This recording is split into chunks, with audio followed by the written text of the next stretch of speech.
Cerita ini diawali dengan seorang pria bergelantungan di sebuah tali.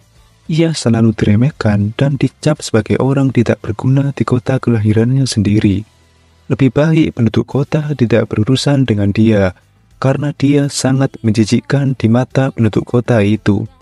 Wajahnya yang seram, dengan rambut berandalannya, seringkali jadi bahan omongan orang-orang. Apalagi matanya benar-benar pembawa sial. Yang paling ngeri, orang-orang kota itu bilang, menjijikkan. Sekian beralih di sebuah kota lain dengan penduduk tentram dan damai. Orang aneh itu memutuskan pindah ke kota baru tersebut. Ia berjalan di tengah kota dengan santainya sambil menghirup udara segar. Selang beberapa waktu, ada seorang cewek lagi dikerumunin sekumpulan geng. Geng itu mengganggu cewek tersebut untuk diajak main. Tapi cewek itu menolak dan ingin melempar telur bawahannya ke geng tersebut. Geng tersebut pun tertawa dengan ocehan cewek itu. Lalu para geng tersebut masih tetap memaksa cewek itu. Dan tiba-tiba orang menjijikkan dengan rambut anehnya tadi menepuk bahu ketua geng tersebut. Seolah tidak terima dengan tingkah seorang itu, ketua dari geng tersebut langsung meninju ke arah orang aneh ini. Tapi dengan mudahnya dia menghindar dan meninju balik ketua geng tersebut tepat di wajahnya.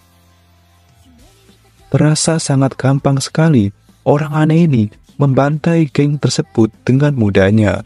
Lalu orang aneh ini memberikan sedikit ceramah ke geng tersebut. Sebagai pembukaan, orang itu bilang, "Aku dari SMA Furin, namaku Sakura Haruka." Akhirnya, perjalanan Sakura Haruka pun baru saja dimulai.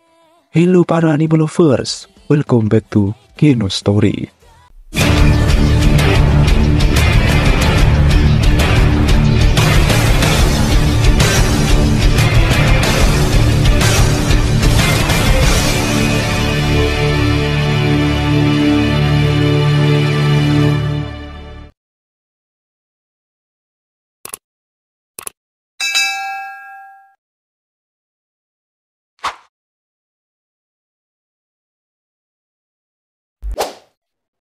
Ya, benar sekali, MC dalam anime ini bernama Sakura Haruka. Seorang pria aneh dengan rambut hitam putih dan mata yang sangat mencolok sekali. Setelah membereskan geng pengganggu cewek tadi, Sakura lalu pergi. Tapi cewek tadi mengejar Sakura untuk berterima kasih karena telah menyelamatkannya. Sakura pun tersipu malu karena menurut Sakura dia tidak menolongnya. Ia hanya tidak suka dengan perlakuan geng tersebut ke cewek. Sebagai ucapan terima kasih, si cewek ini menawari Sakura makan di restoran miliknya. Karena lapar, dengan agak malu, Sakura menyetujui tawaran itu. Sakura pun pergi ke restoran cewek tersebut. Sambil membuat hidangan untuk Sakura, si cewek ini tidak menyangka ternyata Sakura orang luar. Pantas saja dia tidak pernah melihatnya. Menurut si cewek ini, Sakura aneh banget, karena jarang sekali ada orang luar datang ke kotanya. Karena di kota cewek ini, isinya hanyalah tawuran berbagai kelompok atau geng. Keamanan pun juga kurang banget. Meski begitu, ternyata si cewek ini orang luar juga. Dia tidak resmi berada di kota itu, guys. Dan si cewek ini bernama Tachibana Kotoha. Menurut Sakura, Kotoha ini so akrab banget. Kenapa Kotoha ini tidak takut kepadanya? Padahal Sakura sudah mengajar 5 orang di depannya langsung. Kotoha bertanya, kenapa makanannya tidak dimakan? Apa kamu tidak suka omures? Sakura dengan muka juteknya langsung memakan makanan tersebut. Dan ternyata makanan tersebut enak banget. Sampai Sakura bilang, apakah toko ini take off? Maksudmu take out? Tidak bisa, kata Kotoha. Kotoha heran kenapa penampilan Sakura aneh. Sambil mendekati wajah Sakura, Kotoha takjub karena Sakura keren banget. Tetapi Sakura malah menganggap Kotoha mengajak berkelahi dirinya. Karena biasanya orang bakal jijik dan langsung menghindarinya. Tetapi Kotoha sudah terbiasa lihat yang lebih gila lagi. Menurut Sakura, penampilan tak ada hubungannya dengan pertarungan. Makanya ia datang ke SMA Furin. Nilai akademis rendah, kumpulan anak-anak berandalan.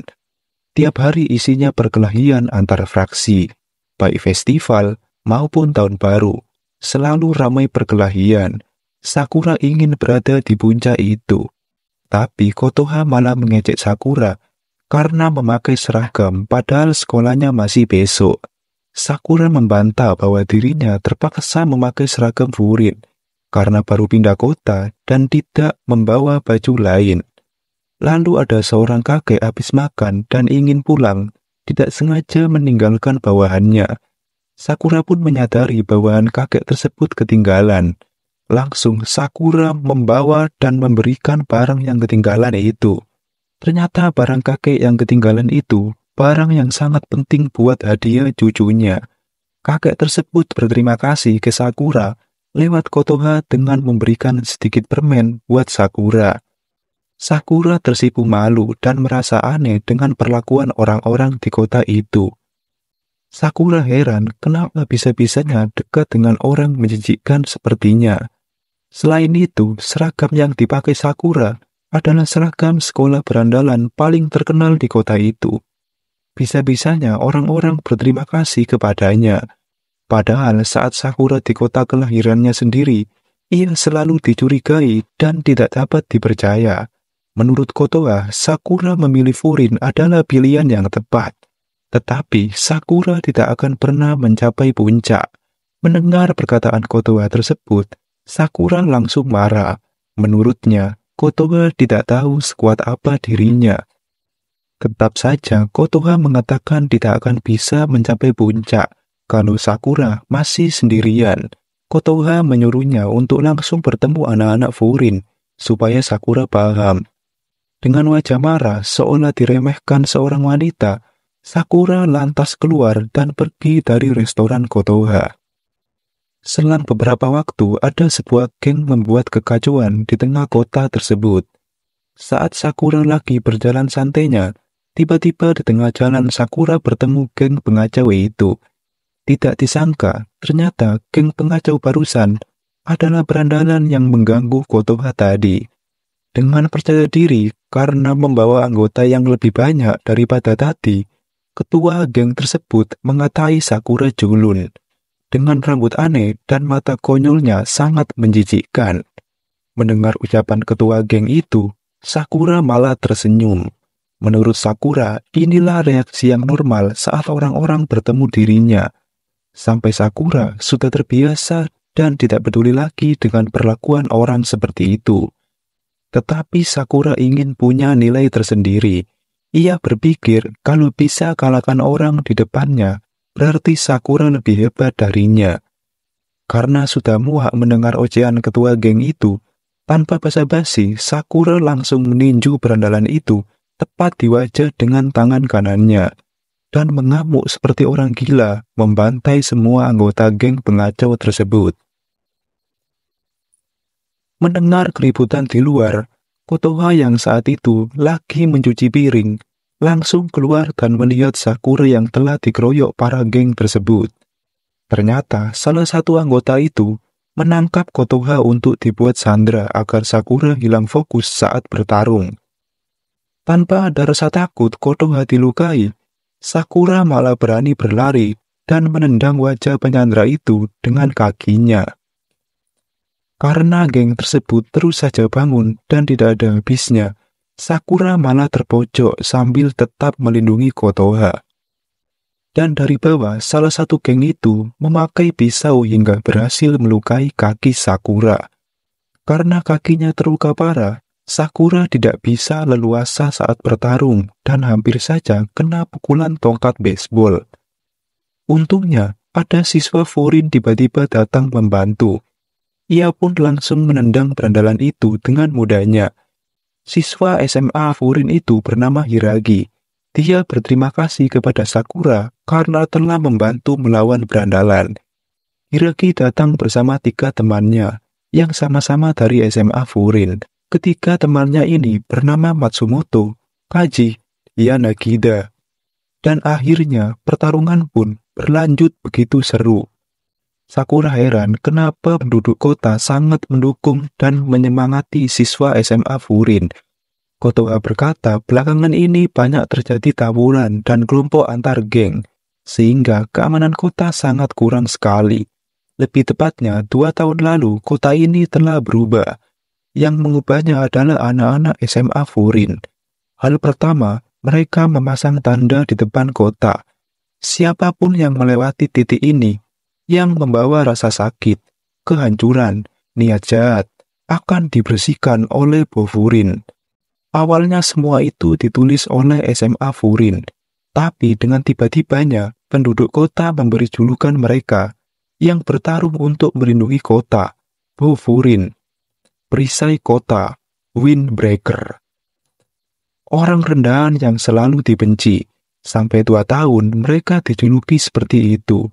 Tetapi sekarang berbeda, mereka sangat dicintai dan sangat dibutuhkan semua orang. Mendengar ucapan Kotoha, Sakura bingung. Kenapa sekolah yang ia kira berandalan itu malah seperti pahlawan keadilan?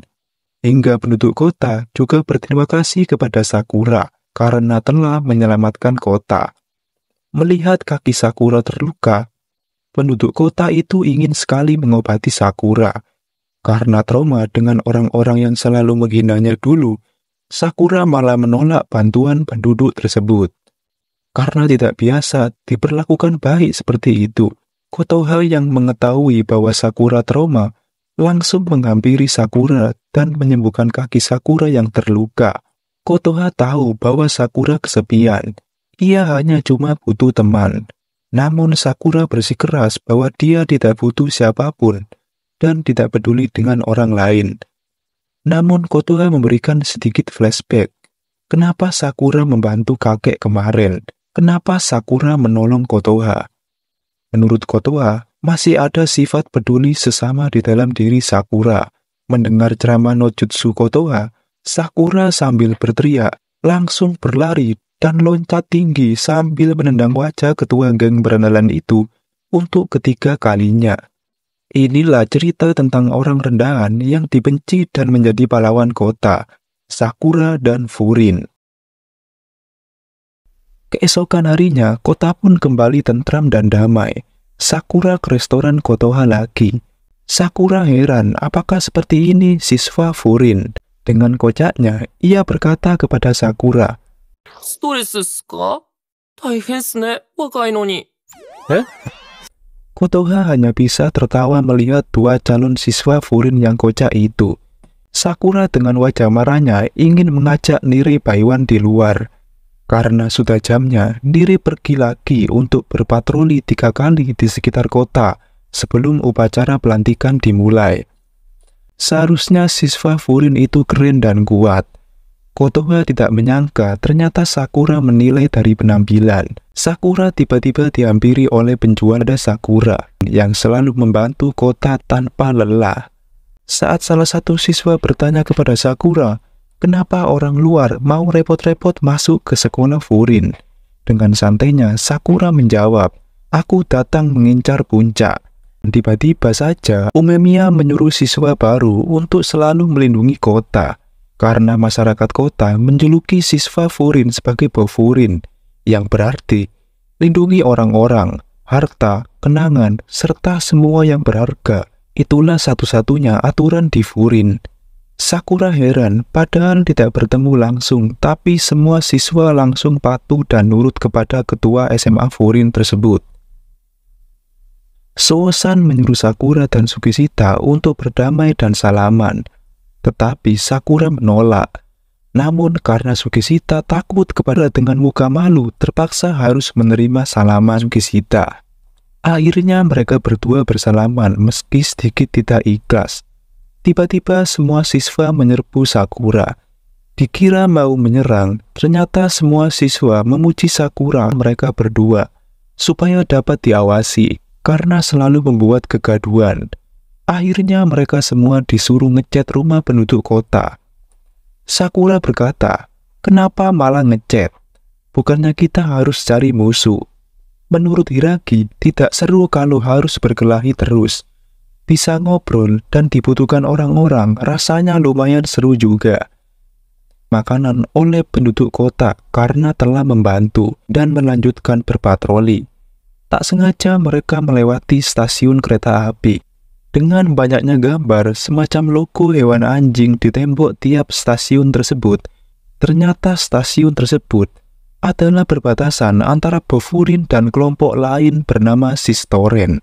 Kelompok ini meyakini kekuatan adalah segalanya. Tiba-tiba ada salah satu siswa Furin yang lagi menyuruh siswa itu untuk cepat lari dan keluar dari perbatasan. Dengan cerobohnya, Sakura dan Sugishita malah masuk dan menyerang siswa Sistoren untuk menyelamatkan siswa SMP itu. Tanpa disengaja, ada salah satu petinggi Sistoren mendengar kegaduhan tersebut dan langsung menghampiri mereka. Ternyata Sakura sudah muak mendengar kekuatan adalah segalanya, dan mengatai kepala Sakura mirip Otelo, dan bicara Sakura cepat sekali. Sakura semakin muak karena gaya bicara Togame yang lambat banget. 喋るの早すぎ。てめえが遅えだけだろ。ああ、ほら。イライラする。 Togame memutuskan untuk mencari tempat yang pas untuk menghabisi Sakura karena sudah hafal wajah Sakura dan langsung pergi begitu saja.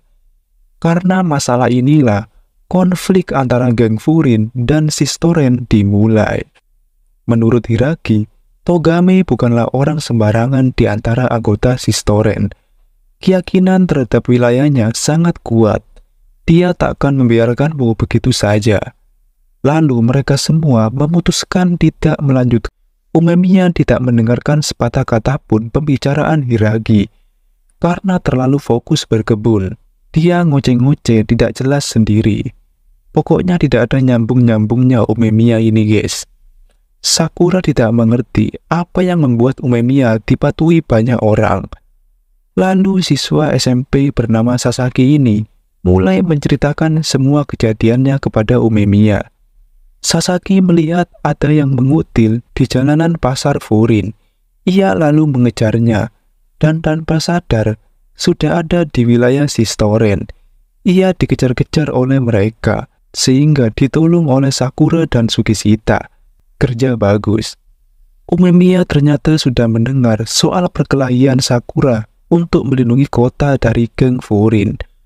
Umemiya berterima kasih karena sudah melindungi semua orang.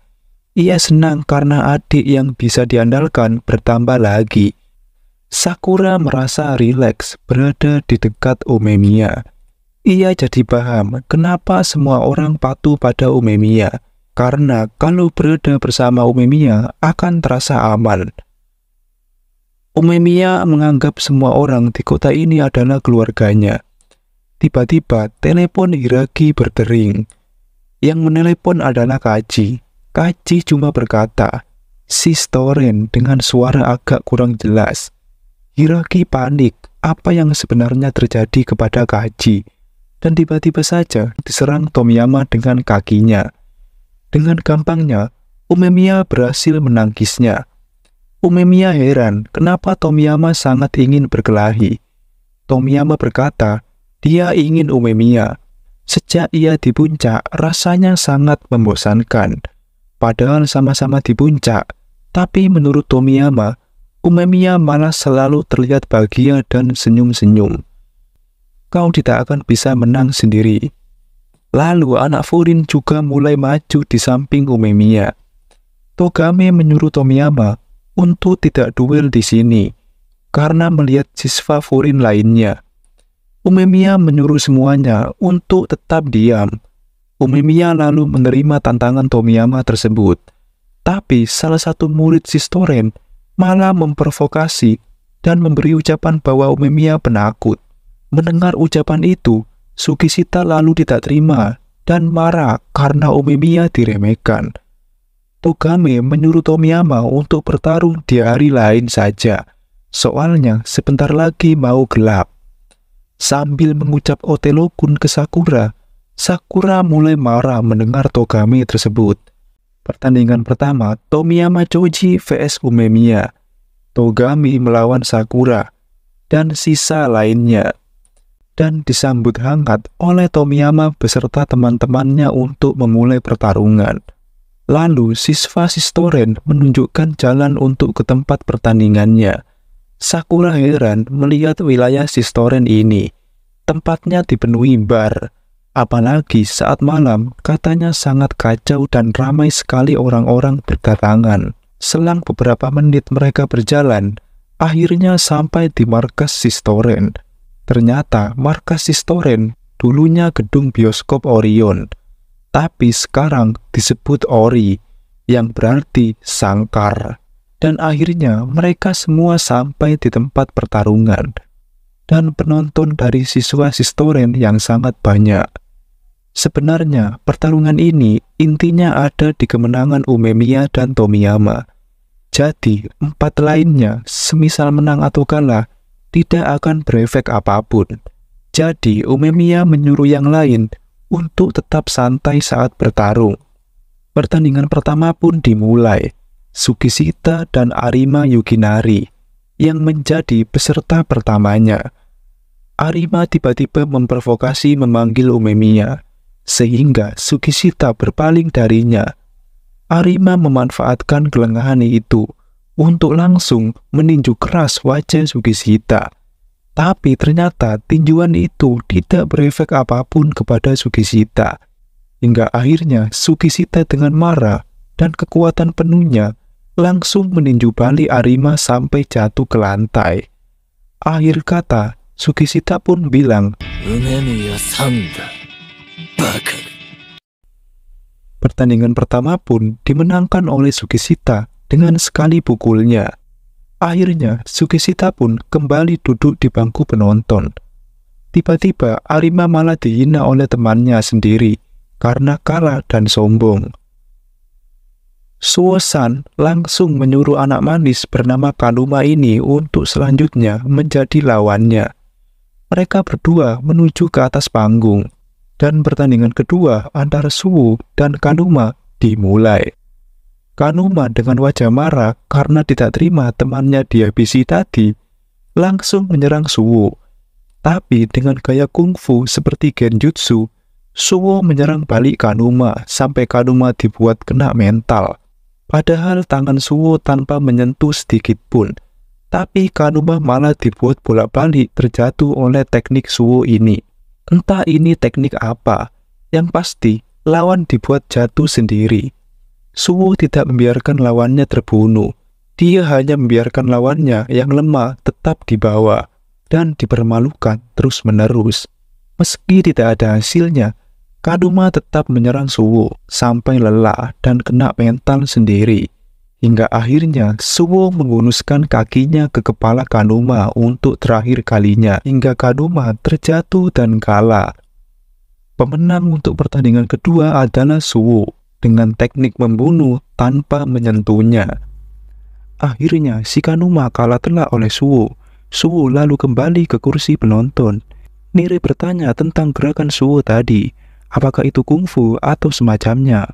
Suo juga ternyata tidak tahu tentang nama gerakannya. Guru Suo sendiri belajar otodidak, jadi gerakannya sedikit campur aduk. Lalu pertandingan ketiga antara Hiragi dan Sako dimulai. Ternyata Sako adalah kenalan masa lalu Hiragi. Sako langsung menyerang Hiragi dengan membabi buta. Entah apa yang sudah dialami di masa lalu, terlihat Sako sangat marah sekali menghadapi Hiragi. Ia menyerang Hiragi tanpa ampun dengan kecepatan yang sangat tinggi. Hiragi hanya bisa menangkis serangan Sako. Sako ternyata masuk ke dalam 5 jari kekuatan Sistoren, sehingga membuatnya sangat disegani di Sistoren.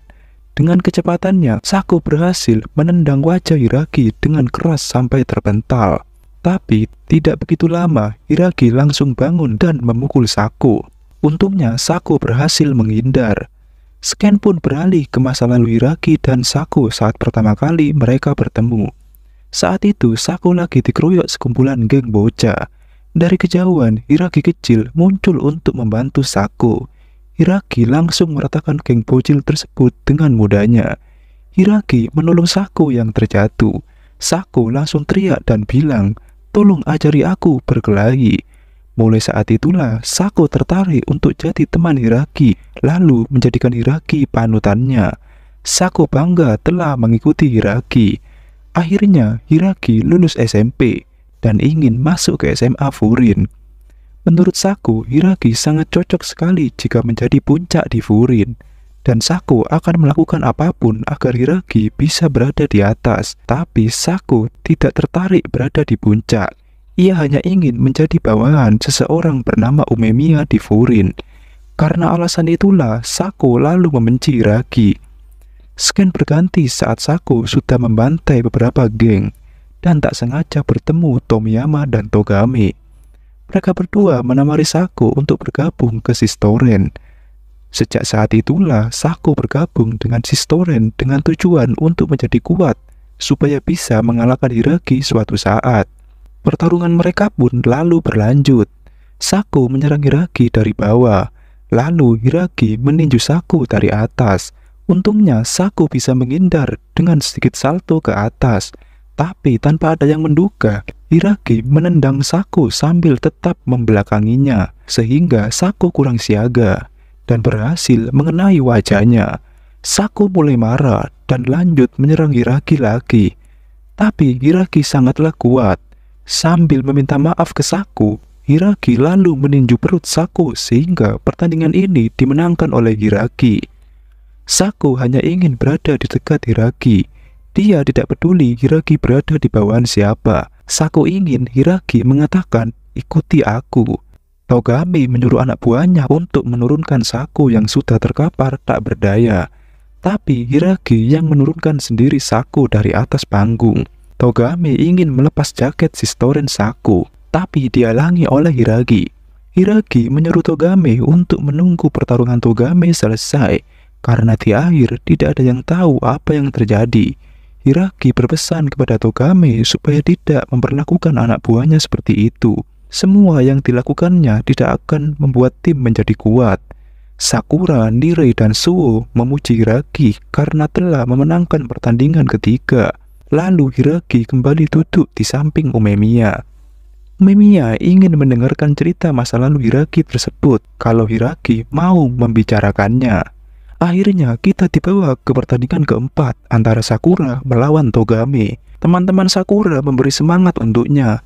Umemiya menyuruh Sakura untuk berbicara yang banyak karena pertarungan adalah komunikasi. Lalu Togame dan Sakura menuju ke atas panggung.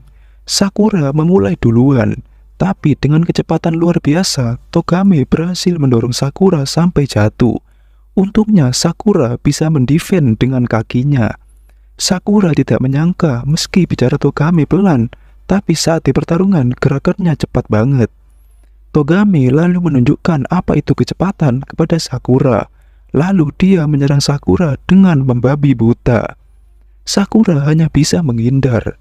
Dia sedikit kewalahan mengimbangi kecepatan Togame. Meski agak kesusahan, Sakura berhasil menendang kepala Togame.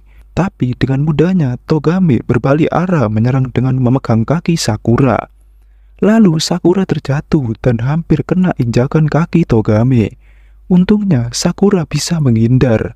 Sakura lalu menyerang Togame sekali lagi, tapi Sakura malah dipukul keras ke bawah, sampai Sakura tidak berkutik lagi. Togame sedikit memanas-manasi Sakura, sehingga membuat Sakura muak dan marah. Sakura lalu menyerang Togame lagi dan berhasil membuat Togame terjatuh karena tendangan Sakura. Sambil menceramahi Togame, Sakura menyerang Togame dengan kecepatan tinggi, hingga membuat Togame terkena tendangan Sakura lagi. Tapi Togame malah menendang balik Sakura dengan keras, sampai Sakura kesulitan bernafas. Meski posisi Sakura tidak baik, dia malah memanas-manasi Togame dengan menyuruh Sistoren untuk mengganti namanya jadi tukang tindas saja, menghajar orang yang sudah terjatuh, mengejar anak SMP. Sakura tidak akan kalah dengan orang seperti itu. Mendengar ucapan Sakura barusan, Togame sangat marah. Ia lalu menginjak Sakura dengan keras. Tapi Togame sengaja tidak mengenai injakan itu ke Sakura. Entah apa yang sudah terjadi, perkataan Sakura membuat Togame sedikit sadar. Togame merasa siswa Sistoren yang mencari gara-gara duluan. Ia lalu turun ke panggung dan menghajar dua siswa yang mencari gara-gara tersebut, lalu mencopot jaket Sistoren. Selesai menghajar anak buahnya yang bersalah, Togame lalu kembali ke panggung untuk bertarung lagi dengan Sakura. Tiba-tiba scan beralih ke dalam ingatan masa lalu Togame. Di sebuah festival ramai di tengah kota, di balik keramaian itu, Togame berkelahi dengan beberapa siswa Sistoren. Ia lalu bertemu dengan Tomiyama. Tomiyama memuji Togame karena bisa membantai beberapa orang meski sendirian. Sejak saat itulah Togame diajak bergabung dengan Sistoren. Diperlihatkan Togame sangat senang sekali berada di Sistoren. Ia selalu tertawa bersama Tomiyama. Hari-hari mereka begitu sangat indah dan menyenangkan. Singkat cerita, akhirnya Tomiyama Choji menjadi pemimpin Sistoren. Tomiyama mengira saat ia menjadi yang terkuat, dirinya akan bebas. Ternyata menurut Tomiyama sama sekali tidak menyenangkan. Choji atau Tomiyama ini menginginkan semua timnya sekuat dirinya. Tiba-tiba beberapa siswa Sistoren mendatangi Tomiyama dan Togame. Ia memberitahu bahwa beberapa siswa telah diserang SMA Zing. Tomiyama lalu berlari dan meloncat ke arah teman-temannya. Tapi bukannya menolong, Tomiyama justru menendang siswa yang terluka akibat SMA Zing tadi. Lalu mencopot jaket siswa itu sambil berkata, yang lemah tidak dibutuhkan di Sistoren. Togame hanya bisa diam dan kebingungan melihat tingkah Tomiyama tersebut. Togame tidak menyangka Tomiyama mengajar temannya sendiri. Togame menyuruh Tomiyama untuk menghentikan semua ini. Tapi karena Tomiyama yang memimpin Sistoren, dia yang menentukan peraturannya. Lalu Tomiyama berkata ke Togame, "Kalau kau tak mengerti, keluarlah." Togame hanya bisa diam dan menuruti perkataan Tomiyama Choji. Togame terpaksa menuruti kemauan Tomiyama supaya Tomiyama selalu berada di sampingnya. Togame ingin supaya Tomiyama selalu menjadi pemimpin Sistoren. Karena itulah Togame akan menjaga Sistoren sampai mataharinya menunjukkan wajahnya lagi. Scan beralih kembali ke pertarungan Sakura dan Togame. Mereka berdua masih adu jotos. Tapi menurut Sakura, Togame masih belum serius. Togame sama sekali tak berusaha mengenai tubuh Sakura dan tak menghindari tendangan Sakura. Sakura heran apa yang sesungguhnya diinginkan Togame. Tapi Togame juga bingung apa yang sebenarnya diinginkan dirinya sendiri. Lalu Togame mulai menyerang Sakura. Sakura merasa serangan Togame ini berbeda dengan sebelumnya. Tidak ada semangat seperti tadi. Ada keraguan di tinjunya. Bahkan Sakura sangat mudah sekali menendang Togame. Sakura ingin tahu lebih dalam tentang Togame. Togame berkata singa takkan bisa bergerak dengan benar kalau otaknya rusak. Makin kesini banyak sampah yang Togame buang. Sakura merasa Togame sangat culun sekali. Sakura ingin memenangkan pertandingan ini supaya Sakura dapat memberi pelajaran kepada Togame, biar Togame tidak menjadi seorang yang culun lagi dan menjadikan orang yang keren. Karena perkataan Sakura barusan, Togame ingat kesalahan masa lalu yang dilakukannya dulu, sehingga membuat Togame lengah dan terkena tendangan Sakura lagi. Sakura memanggil Togame dengan nama Jabri, tapi Togame tidak terima dipanggil seperti itu. Ia menyuruh Sakura untuk memanggil Togame Jo. Sambil melepas ikat rambutnya, menandakan kalau Togame sudah terlepas dari ikatan seseorang yang selama ini menuntun Togame ke jalan yang salah. Togame lalu bersiap untuk meladeni Sakura. Seperti biasa, Sakura semakin bersemangat terjatuh. Togame merasa pertarungan ini sudah cukup lama. Ia berkata kepada Sakura, "Bagaimana kalau kita akhiri saja?" Sambil mengucap menyenangkan satu sama lain, Togame bertindak seperti itu. Tiba-tiba, lain kali mau bertarung denganku. Togame menyuruh Choji untuk menghentikan semua ini. Karena menurut Togame, Sistorenlah yang bersalah. Tanpa menjawab perkataan Togame, Choji langsung menendang keras Togame sampai terpental. Hujan pun mulai turun dengan deras. Mereka berdua pun masih baku hantam sampai babak belur, membuat para penonton cuma bisa melongo melihat gerakan mereka berdua. Tomiyama berhasil menarik jubah Umemiya dari belakang, tapi Umemiya dengan cepat dia berbalik lalu meninju Tomiyama. Untungnya Tomiyama masih bisa menghindarinya. Umemiya menganggap tinju Tomiyama itu sangat ringan, karena menurut Umemiya, Tomiyama tidak mengemban apapun di dalam sistoren. Tanpa mendengar perkataan Umemiya, Tomiyama lalu menyerang tanpa belas kasihan. Ia berhasil mentekel kaki dan meninju wajah Umemiya. Lalu Umemiya berkata, "Tinjumu ringan sehingga tidak mempan padaku." Umemiya lalu meninju Tomiyama dengan keras sampai terjatuh. Umemiya turut prihatin melihat kelompok yang puncaknya orang seperti Tomiyama. Meski tidak kena, Tomiyama masih meninju Umemiya. Umemiya hanya bisa menghindari tinjuan tersebut. Hingga akhirnya Umemiya meninju lagi Tomiyama sampai terpental.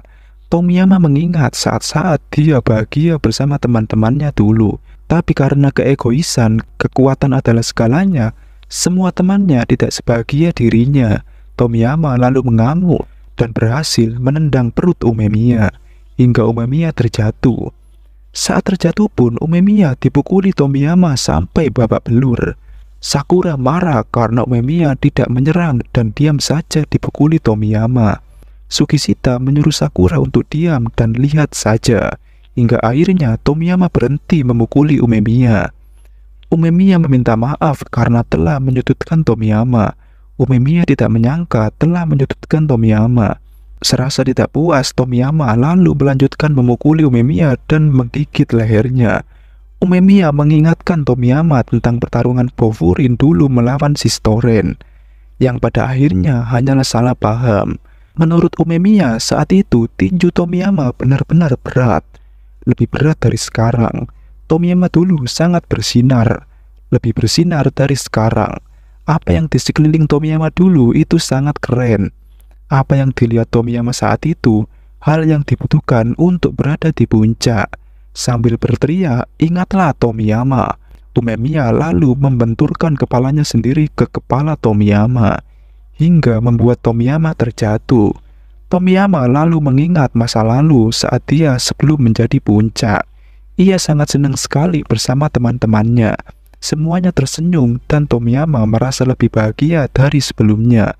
Akhirnya Tomiyama mulai paham, saat semua orang merasa senang, dia juga merasa senang. Togame meminta maaf karena telah meninggalkan Tomiyama sendirian. Saat melihat Tomiyama melukai teman-temannya, melihat Tomiyama dibenci, Togame tidak suka. Togame mempunyai mimpi ingin melihat Tomiyama Choji disukai semua orang. Togame tidak bisa memaafkan Tomiyama karena telah menghancurkan mimpinya itu.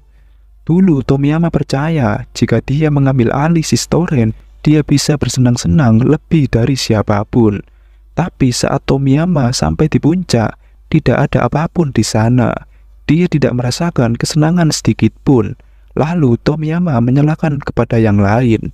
Menurut Tomiyama dulu, karena seluruh tim, dia jadi tidak bebas dan tidak bisa bersenang-senang. Kalau timnya menjadi kuat, maka semua orang akan lebih bebas. Dari awal, Tomiyama telah membuangnya. Padahal sejak awal, Tomiyama sudah bebas saat berada di samping teman-temannya dulu. Tapi karena obsesi kekuatan adalah segalanya, Tomiyama tidak menyadarinya. Mungkin jika tidak ada Togame, kemungkinan Sistoren bakalan bubar sejak lama karena perbuatan egois Tomiyama. Tapi Togame masih berusaha menghubungkan Sistoren agar tidak bubar, sampai mataharinya bersinar lagi. Tomiyama berterima kasih kepada Togame karena telah melindungi semuanya. Akhirnya Tomiyama Choji sadar, dia meninggalkan teman-temannya semua saat sudah berada di puncak. Karena itulah dia tidak bahagia dan bersenang-senang seperti biasanya. Tomiyama hanya perlu meraih puncak bersama teman-temannya supaya dia tidak kesepian. Lalu Tomiyama mencoba untuk mengakhiri semuanya dengan melepas jaket Sistoren dan mengaku kalah dari Furin. Jadi Tomiyama akan meninggalkan Sistoren. Lalu Tomiyama menyerahkan Sistoren ke Umemiya. Tapi Umemiya tidak mau. Dia tidak ingin timnya menjadi lebih besar dari yang sekarang. Dan jika semakin banyak, itu membuat Umemiya sangat kerepotan. Tomiyama bingung dengan perkataan Umemiya.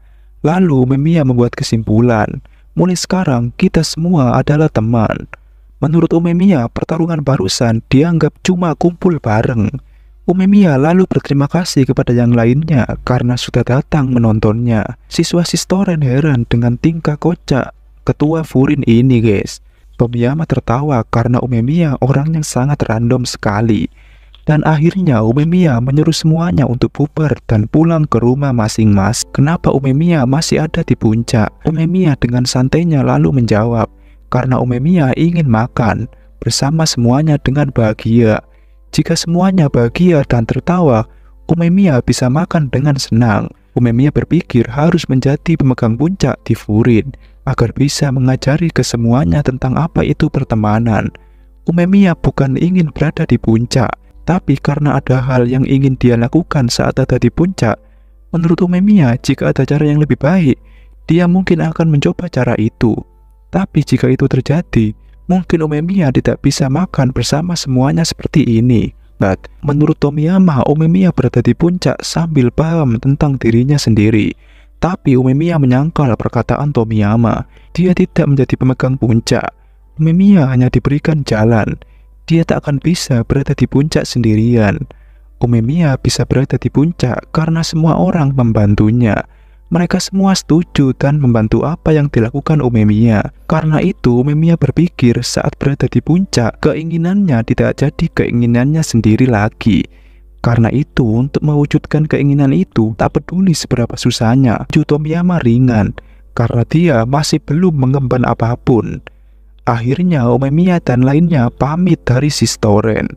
Umemiya menyuruh Tomiyama lain kali untuk main ke Furin. Karena Furin juga punya banyak makanan enak. Umemiya dan lainnya akhirnya pulang ke Furin. Tomiyama berkata ke Togame, mungkin tindakannya tidak akan mudah dimaafkan, tapi Tomiyama masih membutuhkan semuanya. Melihat Tomiyama tersenyum lagi, membuat Togame sedikit mengeluarkan air matanya. Meski sama Tomiyama dikira hujan di siang bolong, akhirnya matahari Sistoren bisa tersenyum kembali. Scan pun berganti ke Sasaki yang lagi menunggu Umemiya dan lainnya di depan toko Kotoha. Tapi spesial seperti biasanya, Umemiya ingin berbicara dengan Sakura tentang percakapannya dengan Togame. Umemiya malah tertawa sekencang-kencangnya. Sakura sedikit marah karena ditertawai semuanya. Umemiya meminta maaf karena tidak menjelaskan dengan benar. Ini bukan telepati. Umemiya juga tidak bisa mendengarkan apapun dari pukulan. Menurut Umemiya, metode yang lebih tua dan primitif dari bahasa. Jadi yang disampaikan hanya bisa pesan primitif. Sakura lalu bertanya tersebut. Sakura langsung menyemburkan kopinya ke muka Umemiya. Menurut dia berusaha memukul Tomiyama saat itu. Itulah tanda kalau Sakura telah melakukan percakapan. Lalu Sakura bertanya memangnya urusannya apa. Dengan santainya Umemiya menjawab, karena aku senang untuk menjadi pemegang puncak. Karena Sakura tidak bisa menerima orang lain, Sakura tidak akan bisa menjadi puncak. Umemiya menyuruh Sakura jika ingin berbicara lewat pukulan, Sakura harus saling berhadapan dan harus punya rasa ingin mengenali. Menurut Umemiya, Sakura sudah melakukannya. Itulah cara Sakura untuk berbicara dengan Togame. Bukan berarti Sakura harus menerima setiap orang dan segalanya. Tapi kalau Sakura ingin menerima orang lain, maka Sakura harus berhadapan dengan mereka terlebih dahulu. Dan sejauh yang Umemiya lihat, saya asumsi Sakura bahkan bisa menjadi pemegang puncak. Mendengar ucapan Umemiya barusan, muka Sakura malah memerah. Hari pun sudah pagi. Sakura bertanya terus-terusan sehingga membuat Sugi memanggil Kiryu supaya dapat berbicara lebih jelas. Sakura merasa malu karena tindakan Sugi barusan. Sugi berkata keban, tapi Kiryu sangat sibuk jadi nanti saja saat sekolahan Sakura-chan. Dia tersenyum lalu memakai gerakan kungfunya sehingga membuat orang itu terjatuh. Akhirnya mereka bertiga berhasil membantai satu geng itu dengan mudahnya. Satu geng itu pun kabur ketakutan, guys. Kemudian si cewek tadi berterima kasih karena telah menolongnya. Lalu dengan tiba-tiba Kiryu meminta nomor ke Sakura. Tapi Sakura tidak mengerti cara mengasih nomornya. Jam HP Sakura untuk memasukkan nomornya. Tanpa disangka, Ryu melihat tidak ada satupun kontak dalam HP Sakura, melainkan tentang cuaca. Mereka berempat menertawai Sakura karena jadi orang polos banget. Scan pun beralih di restoran Kotoha. Tampaknya Sakura masih penasaran dengan HP-nya. Kotoha menyuruh Sakura untuk cepat menghabiskan makanannya sebelum Sakura terlambat. Chattingan di HP. Meski agak lama mengetik, Sakura lalu belajar menulis chat dan membalas chat mereka semua yang ada di yang cepet banget. Sedangkan Sakura masih menulis sedikit saja belum selesai. Ia lalu tiba ketua juga menyarankan Sakura untuk jadi ketua kelasnya. Kiryu juga sangat setuju. 3 orang terkuat di kelas tersebut sangat setuju jika Sakura jadi ketua kelasnya. Kaji mulai marah karena lama banget milih ketua kelas saja. Kaji memutuskan untuk Sakura saja supaya lebih cepat. Sakura marah karena Kaji seenaknya menentukan ketua kelas. Sakura Nire mengusulkan untuk membuat grup obrolan Tamon kelas 1. Enomoto menyuruh Sakura untuk menyimpan nomor kontak Enomoto, Kaji, dan Kusumi di grup kelas 1. Enomoto menyuruh Sakura untuk menjadi ketua kelas 1 dengan baik. Tapi Sakura sendiri masih bingung cara menjadi ketua kelas yang baik. Akhirnya Sakura Nire Suo berangkat untuk berpatroli kota. Tiba-tiba ada seorang nenek kehilangan kucingnya. Ia minta Kaji dan tim untuk mencari kucing kesayangan nenek tersebut. Kaji lalu mencarinya dan menyuruh nenek itu pulang. Saat ingin mencari, tiba-tiba kucing tersebut menabrak kepala Sakura. Ternyata itu adalah Lisa, kucing kesayangan nenek tadi yang hilang.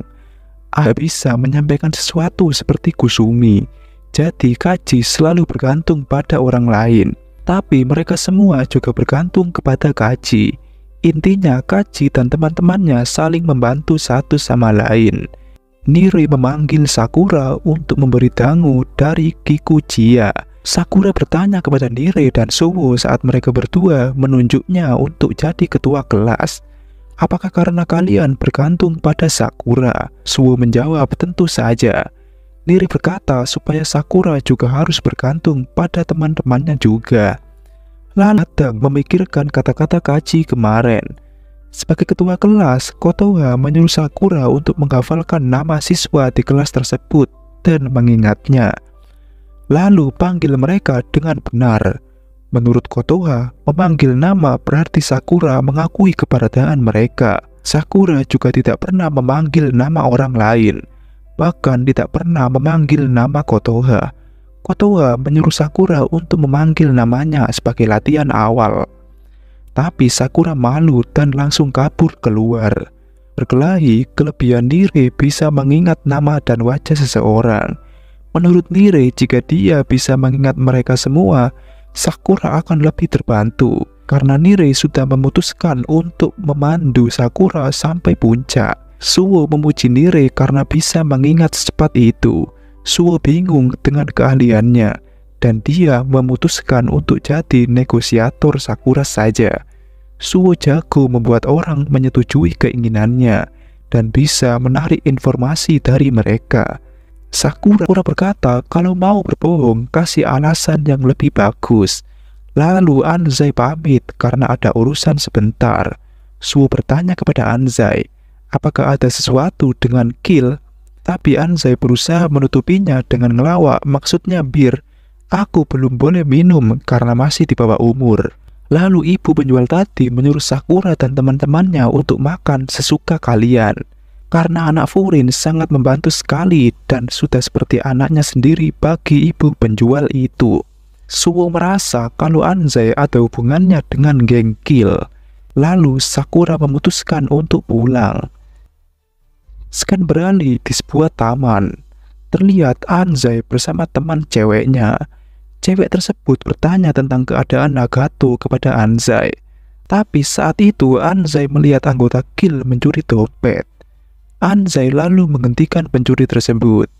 Lalu Anzai menarik hoodie-nya yang menutupi wajahnya.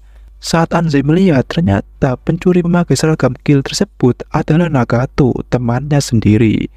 Karena itulah Anzai ingin membawa Nagato kembali supaya bisa mendengarkan ceritanya. Anzai selalu kembali sendirian dan selalu babak belur. Saat ditanya alasan, Anzai tidak mau menceritakan karena terlalu berbahaya, karena menurutnya itu masalah pribadi. Anzai tidak ingin melibatkan Furin.